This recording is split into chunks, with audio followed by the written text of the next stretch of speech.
Lietuvos atstovas Semyon Berkovič ruošiasi pasaulio vyrų kultūrizmo čempionate garsinti Lietuvos vardą. Nors treniruotės buvo varginančios ir sunkios, slegia didelė atsakomybė, sportininkas yra pasiruošęs kovoti dėl aukščiausių vietų. Pasaulio čempionatas yra aktyvus, ne seniorų, jokių aktyvų, ten dalyvaus visi jauni ir truputį jau paseniai. Vienu žodžiu, visi geriausi atletai pasaulio. Tai dėl to norėjusi gerą formą padaryti ir truputį reikia užsispyrimo. Kaip sakė sportininkas, norint siekti gerų rezultatų, reikia kažko ir atsisakyti. Mažiausiai 3 mėnesius iki varžybų sportininkas turi atsisakyti savo pomėgio romantiškai praleisti savaitgalį su taure vyno, taip pat atsisakyti taip mėgstamų saldumynų.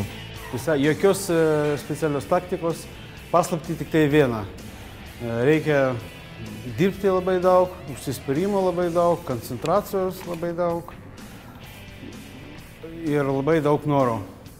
Čia yra paslaptis.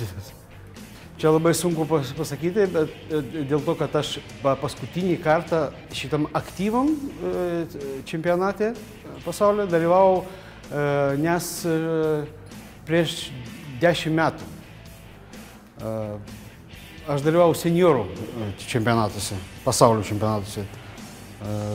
2006, 2007, 2008, bet seniorų. Bet šitas aktyvus, aš nelabai dabar žinau, koks lygis. Bet galvoju, kad gerai tiks.